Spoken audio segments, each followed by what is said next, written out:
So hello man, welcome everyone, welcome to প্রতিষ্ঠা tuition and training. আজকে আমরা নিয়ে চলে এসেছি আইসিডিএস এবং অঙ্গনওয়াড়ি কর্মী সহায়িকার পুষ্টির আরেকটা ইম্পর্টেন্ট প্র্যাকটিস সেট নাম্বার 4 আজকে আমরা প্রত্যেকে সলভ করব।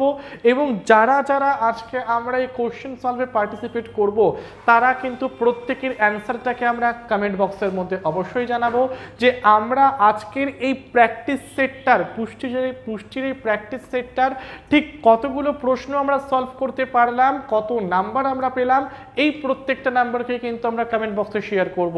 তাহলে চলো আজকের সেটের প্রথম প্রশ্নতে আমরা চলে আসছি। সহজ এবং আচ্ছা এখানে জাস্ট একটু চেঞ্জ হবে, এটা সহজ নয়, এটা হবে আমাদের স্বভোজী। আচ্ছা, পয়েন্ট টু বি নোটেড, এটা হচ্ছে গিয়ে আমাদের স্বভোজী। চলো, স্বভোজী এবং পরভোজী উভয় প্রকার পুষ্টি সম্পন্নকারী প্রাণী কোনটা? একটা খুব ভালো প্রশ্ন দিয়েছে। এই ধরনের প্রশ্ন আমরা বারবার আমাদের সহায়িকা এবং কর্মীর এক্সামগুলোতে পেয়ে থাকি, বারবার এই প্রশ্নটা দেয় বা এই জাতীয় প্রশ্নগুলো আমাদের দিয়ে থাকে। প্রথম প্রশ্ন কি? স্বভোজী এবং পরভোজী উভয় প্রকার পুষ্টি সম্পন্নকারী প্রাণী কোনটি? ইউগ্লিনা, উইপোকা, জোনাকি নাকি রেমোরা? দেখো, এবারে স্বভোজী এবং পরভোজী মানে কি, এই প্রশ্নের উত্তর করার আগে তো আমাদের এই পয়েন্টটা জানতে হবে। স্বভোজী মানে হচ্ছে যেই প্রাণীরা তার খাবার তার নিজের দেহেই তৈরি করে নিতে পারে, যেরকম সবুজ উদ্ভিদ যারা হয়। সবুজ উদ্ভিদ, এই যে রাস্তাঘাটে আমরা তো গাছপালা দেখি, এরা কি, এরা নিজেদের খাবারটা নিজেদের দেহেই তৈরি করে নিতে পারে, তার জন্য এরা আমার কিসের উদাহরণ? স্বভোজী। পরভোজী কোনটা? যারা অন্যকে ভোজ করে থাকে, যেরকম আমরা যারা মানুষ, যারা আমরা কি আমাদের নিজেদের খাবার নিজেরা তৈরি করতে পারি? পারি না। আমাদের খাদ্যের জন্য নির্ভর করতে হয় অন্য কোনো প্রাণী বা অন্য কোনো উদ্ভিদের ওপর। তার মানে আমরা কি হলাম? আমরা হলাম পরভোজী। তার মানে তোমাকে এই চারটে অপশানের মধ্যে এরকম একটা অপশান বোঝাতে হবে যেখানে আমরা স্বভোজী এবং পরভোজী উভয় প্রকার পুষ্টি সম্পন্নকারী প্রাণীটাকেই দেখতে পারবো। তাহলে এই প্রশ্নের সঠিক উত্তর হয়ে যাবে আমার কোনটা? এই প্রশ্নের সঠিক উত্তর হয়ে যাবে আমাদের অপশান নাম্বার বি, উইপোকা। উইপোকা হলো এমন একটা প্রাণী যেখানে আমরা স্বভোজী এবং পরভোজী উভয় প্রকার পুষ্টি পদ্ধতি কিন্তু দেখতে পাই। সঠিক উত্তর কোনটা? Option number B. যাদের ঠিক হলো কমেন্ট বক্সে জানাবে। এছাড়াও স্বভোজী এবং পরভোজী পুষ্টির উদাহরণ যদি তোমরা আরও জানো সেগুলোকে কমেন্ট বক্সে জানাও। দ্বিতীয় প্রশ্ন আমরা চলে আসছি, মানব পৌষ্টিক নালীর। আচ্ছা, এখানে আরও একটা ভুল, এটাকে চেঞ্জ করে দিচ্ছি আমি। কি বলছে এটা? মানব পৌষ্টিক নালীর যে অংশে শর্করা জাতীয় খাদ্য পরিপাকের উৎসেচক থাকে না। মানব পৌষ্টিক নালীর যে অংশে শর্করা জাতীয় খাদ্য পরিপাকের উৎসেচক থাকে না সেটি হলো মুখগহ্বর, অগ্নাশয়, পাকস্থলী নাকি ক্ষুদ্রান্ত? কার মধ্যে শর্করার পরিপাককারী উৎসেচককে আমরা দেখতে পাই না? দেখো, সাধারণ জ্ঞানের প্রশ্ন, যখন আমরা পৌষ্টিকতন্ত্র বা পাচনতন্ত্র পড়ি তখন আমরা পড়ি না যে আমাদের খাদ্যের মধ্যে যে কার্বোহাইড্রেট বা শর্করা রইল সেটার পাচন শুরু হয় মুখের মধ্যে, প্রোটিনের পাচন শুরু হয় কোথায়? পাকস্থলীতে, ফ্যাটের পাচন শুরু হয় কোথায়? ক্ষুদ্রান্তের মধ্যে। তাহলে এখানে আমাকে প্রশ্ন করেছে যে আমার পৌষ্টিক নালীর কোন অংশটার মধ্যে শর্করা জাতীয় খাদ্যের পরিপাক হয় না? মুখগহ্বর, অগ্নাশয়, পাকস্থলী নাকি ক্ষুদ্রান্ত? কোনটা হবে আমাদের সঠিক উত্তর? দেখো, তার মানে এই প্রশ্নটা পড়ার আগে আমরা একটা ট্রিক পড়লাম প্রত্যেকে, যে মুখগহ্বরে তো আমার কার্বোহাইড্রেটের পাচনটা শুরুই হয়।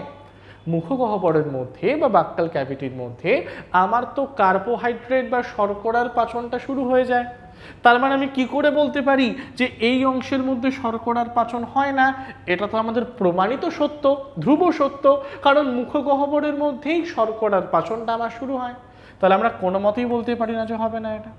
অগ্নাশয়, আচ্ছা, অগ্নাশয় থেকেও কিন্তু শর্করার পরিপাককারী উৎসেচক বের হয়, তাহলে এটাও আমাদের হবে না। ক্ষুদ্রান্ত, ক্ষুদ্রান্তর মধ্যেও কি হয়, শর্করার পরিপাকটা শেষ হয়। শুরু হোক বা শেষ হোক, হচ্ছে তো, তার মানে এটাও আমাদের সঠিক উত্তর হবে না। পড়ে রইল একমাত্র কি, পড়ে রইল আমাদের পাকস্থলী। পাকস্থলী হচ্ছে আমাদের পৌষ্টিক নালীর সেই অংশটা যেখানে কিন্তু শর্করার পাচন হয় না, যেখানে শুধুমাত্র কার পাচন হয়, প্রোটিনের পাচন হয়, প্রোটিনের পাচন হয় যেখানে, তাকে আমরা কি বলি, পাকস্থলীতে। সঠিক উত্তর কি হয়ে যাবে, অপশন নাম্বার সি, পাকস্থলী। অপশন নাম্বার সি, পাকস্থলী। পরেরটায় চলে আসি আমরা।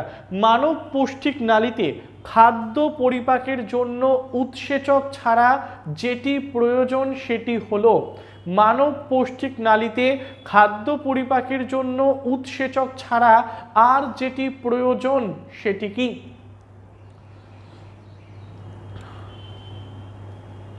মানব পরিপাক নালীতে খাদ্য পরিপাকের জন্য উৎসেচক ছাড়া আর যেটি প্রয়োজন, দেখো খাদ্য পরিপাকের জন্য তো উৎসেচক আমার প্রয়োজন হবেই, সে শর্করা জাতীয় খাদ্য হোক, প্রোটিন জাতীয় খাদ্য হোক বা ফ্যাট জাতীয় খাদ্য, প্রত্যেকটা পরিপাকের জন্যই কিন্তু আলাদা আলাদা উৎসেচক বর্তমান। কিন্তু এই খাদ্য পরিপাকের জন্য উৎসেচক ছাড়া নিম্নলিখিত উপাদানগুলোর কোনটি প্রয়োজন হয়? জল, অতিমাত্রিক খনিজ লবণ, ভিটামিন নাকি স্বল্পমাত্রিক খনিজ লবণ? তাহলে এই প্রশ্নর সঠিক উত্তর কোনটা হবে? এই প্রশ্নর সঠিক উত্তর হয়ে যাবে আমাদের জল, অপশন নাম্বার এ।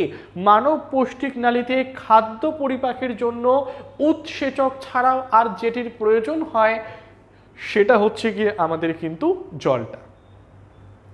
আচ্ছা, 4 নম্বর প্রশ্ন, খুবই ইজি একটা প্রশ্ন, এটার উত্তর আমরা প্রত্যেকেই দিতে পারবো, বারবার পড়েছি এটাকে আমরা। কি বলছে? মানব পুষ্টির তৃতীয় পর্যায়টি হলো, মানব পুষ্টির তৃতীয় পর্যায়টি হলো পরিপাক, আত্তীকরণ, খাদ্য গ্রহণ নাকি শোষণ? মানব পুষ্টির তৃতীয় পর্যায়টি আমার কি? মানব পুষ্টির তৃতীয় পর্যায় আমার কোনটি? সঠিক উত্তর কি হতে পারে এখানে তাহলে আমাদের?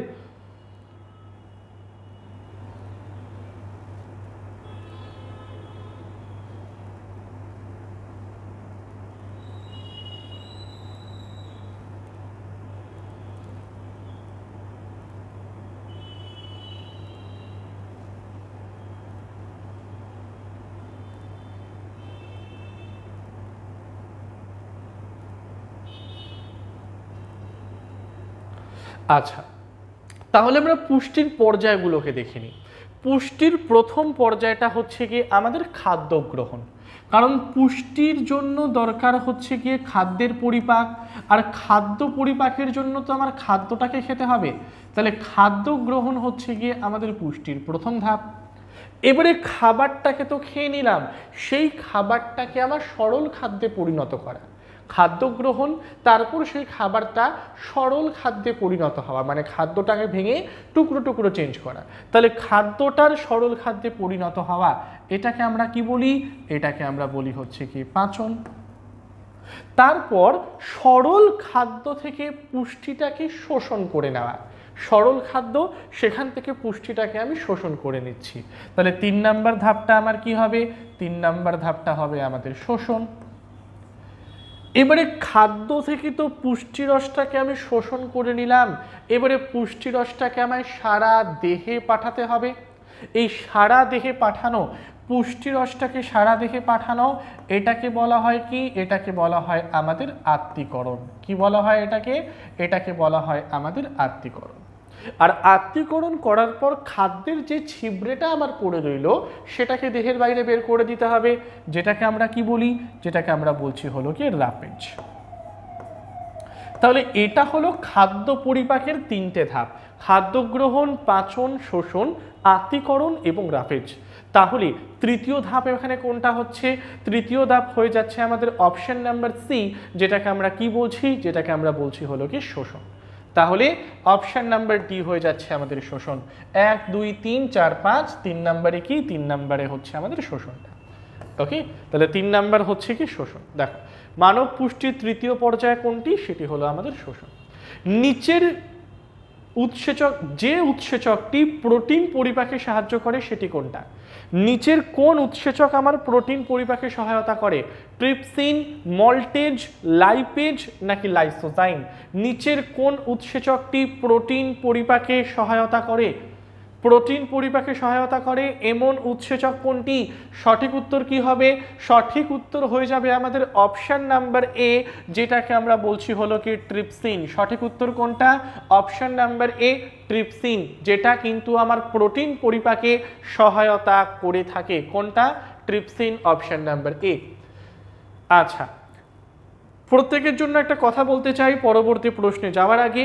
আমরা প্রতিষ্ঠা এডুকেশনের তরফ থেকে নিয়ে চলে এসেছি বেঙ্গল কম্বাইন্ড কোর্স, যেখানে তোমরা রাজ্য সরকারের, পশ্চিমবঙ্গ রাজ্য সরকারের প্রত্যেকটা পরীক্ষার প্রিপারেশন নিতে পারবে এক ছাতার তলায়। সেটা হচ্ছে আমাদের বেঙ্গল কম্বাইন্ড কোর্স। পুলিশের জন্য আলাদা কোর্স কিনবো? দরকার নেই। ক্লার্কশিপ হচ্ছে স্যার আলাদা কোর্স কিনতে হবে? দরকার নেই। স্যার কলকাতা হাইকোর্ট, উত্তর দিনাজপুর হাইকোর্টের এক্সাম বেরিয়েছে, কোর্স কিনতে হবে? দরকার নেই। প্রত্যেকটা এক্সামের প্রিপারেশন এবার থেকে হবে এক ছাতার তলায়। সেটা হচ্ছে আমাদের বেঙ্গল কম্বাইন্ড কোর্স, যেখানে তোমরা বার্ষিক 689 রুপিজের বিনিময়ে পুরো এক বছরের অ্যাক্সেস পেয়ে যাবে, যেখানে তোমরা পাবে হচ্ছে কি study material, mock test, live এবং রেকর্ডেড ক্লাস, প্লাস তার সাথে পেয়ে যাচ্ছ তোমরা এক্সপার্ট ফ্যাকাল্টি গাইডেন্স। তাহলে রাজ্য সরকারের পরীক্ষা যারা দিতে চলেছো, আর দেরি না করে তোমরা অবশ্যই এই কোর্সটাকে পারচেস করে নাও। কোর্স ফি হচ্ছে গিয়ে 689, আর কোর্সের আরও ডিটেলস জানতে নিচে দেওয়া নাম্বারটায় কল করে নাও 9088890010। আর এই পুরো কোর্সটাই কিন্তু আমাদের অনলাইন মোডে হয়, তার মানে কোথাও যাওয়ার দরকার নেই, আমি ঘরে বসেই কিন্তু ক্লাসগুলোকে করতে পারবো। চল পরেরটাই জেনে নিই।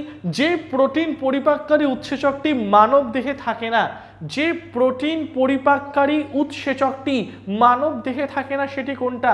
রেনিন, পেপসিন, ইরেপসিন নাকি ট্রিপসিন? যে প্রোটিন পরিপাককারী উৎসেচকটি মানব দেহে থাকে না সেটি হলো আমাদের কি? সেটি হলো আমাদের রেনিন। অপশন নাম্বার এ হয়ে যাবে এখানে আমাদের সঠিক উত্তর। রেনিন নামে প্রোটিন পরিপাককারী উৎসেচকটি কিন্তু মানব দেহে থাকে না। 7 নম্বর চলে আসি। শ্বেতচন্দন, সরি বেতচন্দন নয়, শ্বেতচন্দন একটি ড্যাশ উদ্ভিদ? আংশিক পরজীবী, মিথজীবী, পূর্ণ পরজীবী নাকি সহভোক্তা? বলে ফেলো সঠিক উত্তর কোনটা? শ্বেতচন্দন একটি ড্যাশ উদ্ভিদ? আংশিক পরজীবী, মিথজীবী, পূর্ণ পরজীবী নাকি সহভোক্তা? কোনটা হবে আমাদের সঠিক উত্তর? দেখো, এই 7 নম্বর প্রশ্নের সঠিক উত্তর হয়ে যাবে অপশন নাম্বার এ, যেটাকে আমরা বলছি হলো কি আংশিক পরজীবী। আংশিক পরজীবী। আচ্ছা, প্রত্যেকের কাছে একটা প্রশ্ন রেখে গেলাম, কমেন্ট বক্সে অ্যান্সার চাই। মিথজীবী এর একটা উদাহরণ, এরকম একটা উদাহরণ দেখাবে আমাকে, কমেন্ট বক্সের মধ্যে অ্যান্সার দেবে যে মিথজীবীর উদাহরণ কি? মিথজীবী উদাহরণ কি, বা মৃতজীবী পুষ্টি সম্পন্নকারী এরকম একটি উদ্ভিদ বা প্রাণীর নাম কমেন্ট বক্সে কিন্তু আমি অ্যান্সার চাই তোমাদের কাছ থেকে। ওকে, চলো শ্বেতচন্দনের পরে আমরা চলে আসছি নিচের উদ্ভিদগুলির মধ্যে যেটি স্বভোজী নয়। বা খুব ভালো একটা প্রশ্ন বলেছে, নিচের উদ্ভিদগুলোর মধ্যে যেটি স্বভোজী নয় সেটি হলো ফার্ন, শৈবাল, ধান নাকি র্যাফলেশিয়া? নিচের উদ্ভিদগুলোর মধ্যে যেটি আমাদের স্বভোজী নয় সেটি কোনটা? ফার্ন, শৈবাল, ধান নাকি র্যাফলেশিয়া? বলে ফেলো সঠিক উত্তর কোনটা হবে, বলে ফেলো এখানে। নিচের উদ্ভিদগুলোর মধ্যে কোনটি আমাদের স্বভোজী নয়? হে,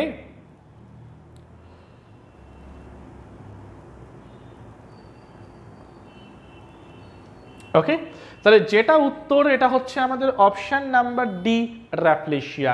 র্যাফলেশিয়া হলো এরকম একটি উদ্ভিদ যেটি স্বভোজী নয়, অর্থাৎ যেই উদ্ভিদটা তার নিজের খাদ্যটাকে নিজের দেহে কিন্তু আমার আর তৈরি করতে পারবে না।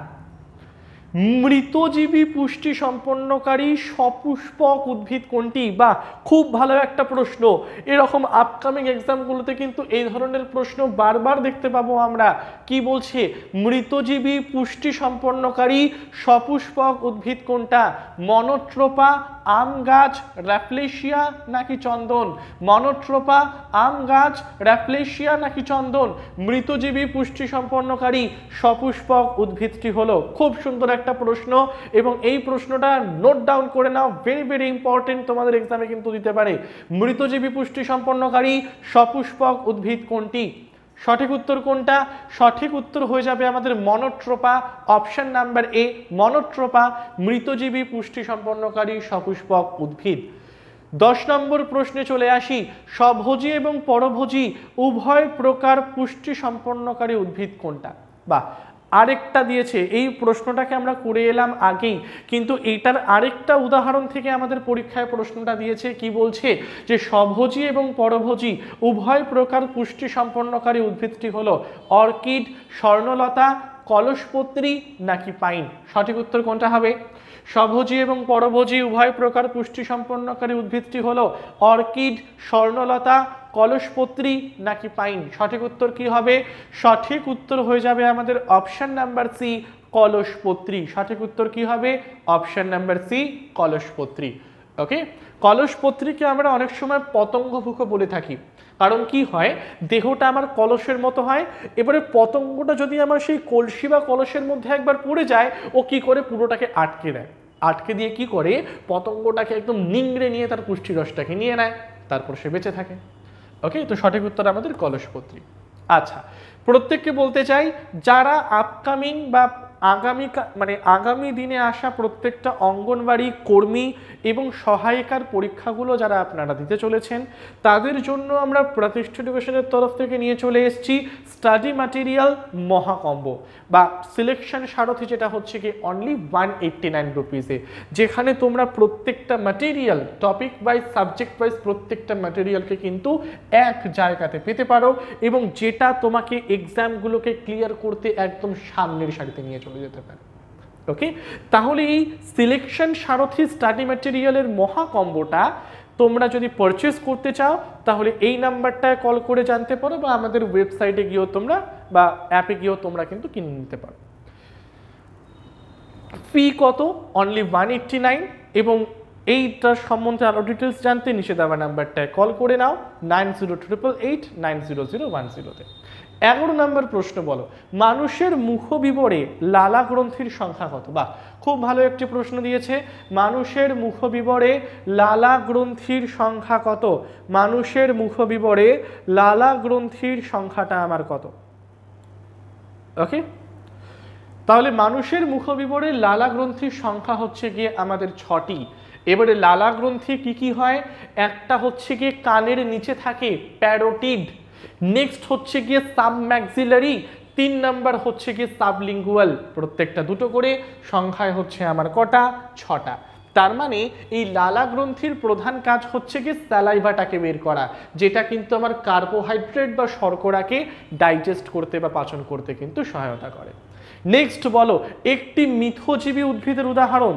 মিথজীবী তার মানে কি হয়? একজন বেঁচে থাকার জন্য আরেকজনের থেকে পুষ্টি নেবে।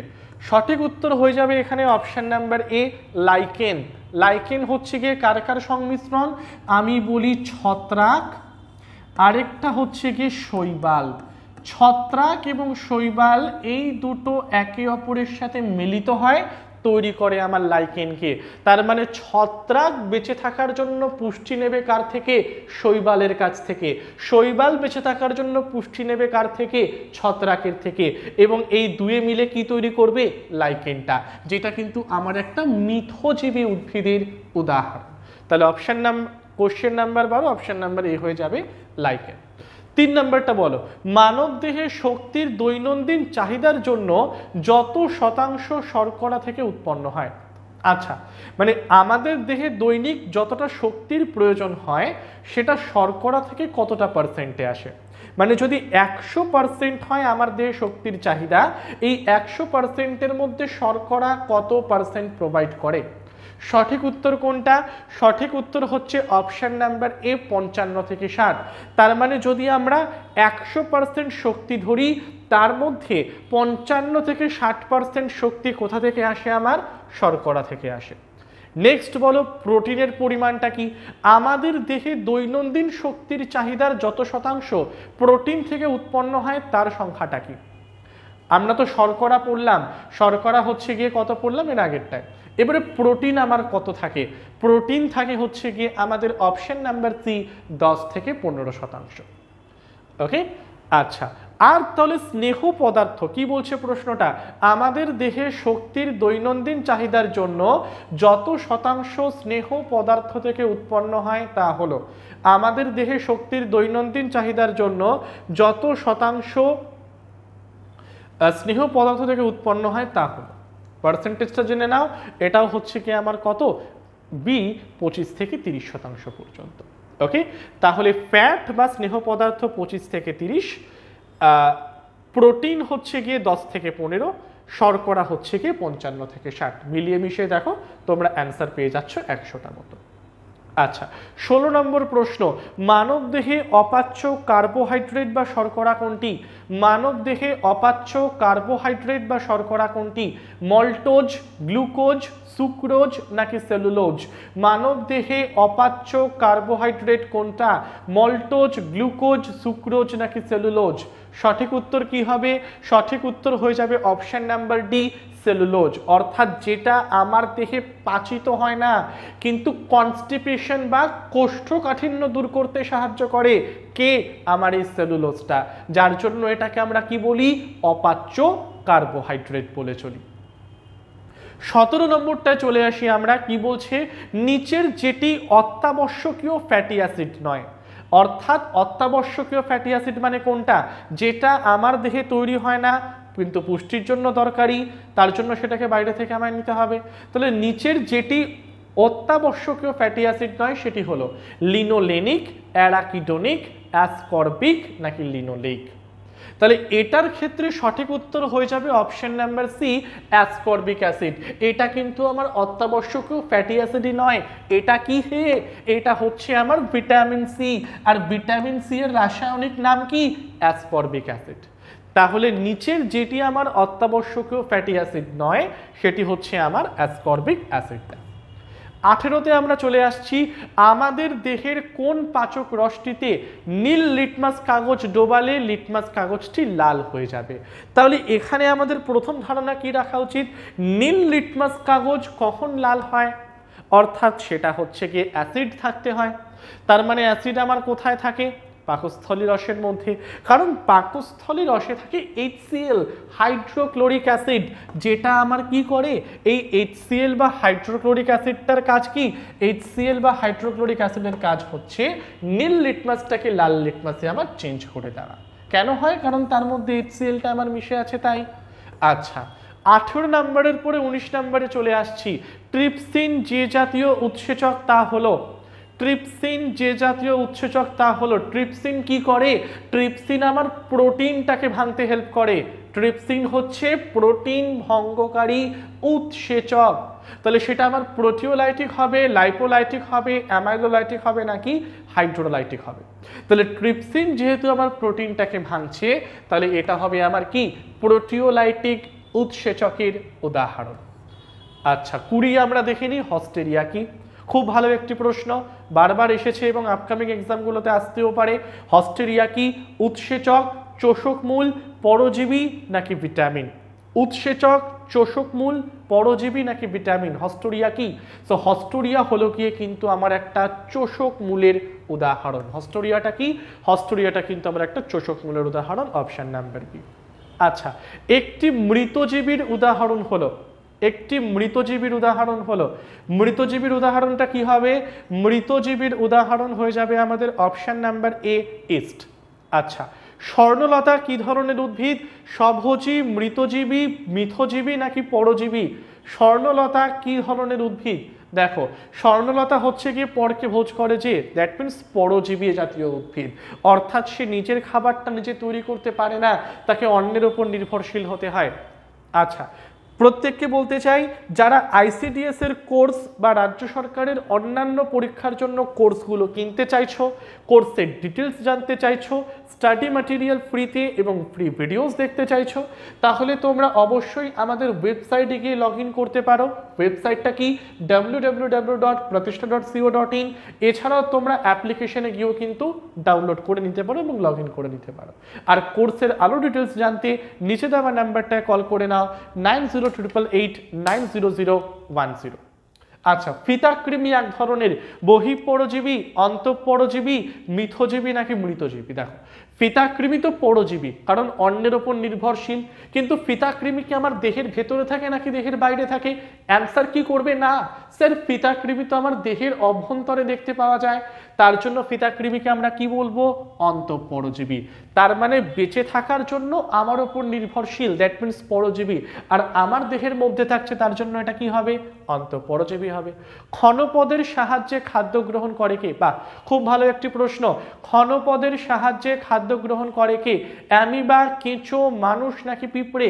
ক্ষণপদের সাহায্যে খাদ্য গ্রহণ করবে একমাত্র লিভিং অর্গানিজম, সেটা হচ্ছে গিয়ে আমাদের অ্যামিবা। ক্ষণপদের সাহায্যে খাদ্য গ্রহণ করে কে? আমাদের অ্যামিবা। 25 নম্বরে চলে আসছি। যে খাদ্য উপাদান থেকে উৎসেচক হরমোন গঠিত হয় সেটি হলো, যে খাদ্য উপাদান থেকে উৎসেচক হরমোন গঠিত হয় সেটি হলো কার্বোহাইড্রেট, ফ্যাট, ভিটামিন নাকি প্রোটিন? কার্বোহাইড্রেট, ফ্যাট, ভিটামিন নাকি প্রোটিন? যে খাদ্য উপাদান থেকে আমার হরমোন গঠিত হয় সেটি হচ্ছে গিয়ে আমাদের প্রোটিন। প্রোটিন থেকে কি হয়? খাদ্যটা আমার তৈরি হয়।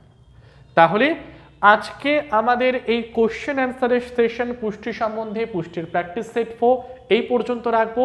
এরকম আরও প্র্যাকটিস সেট প্র্যাকটিস করতে এবং এরকম আরও ভিডিও পেতে অবশ্যই তোমরা আমাদের চ্যানেলটিকে সাবস্ক্রাইব করে রাখো। Till then, thank you everyone.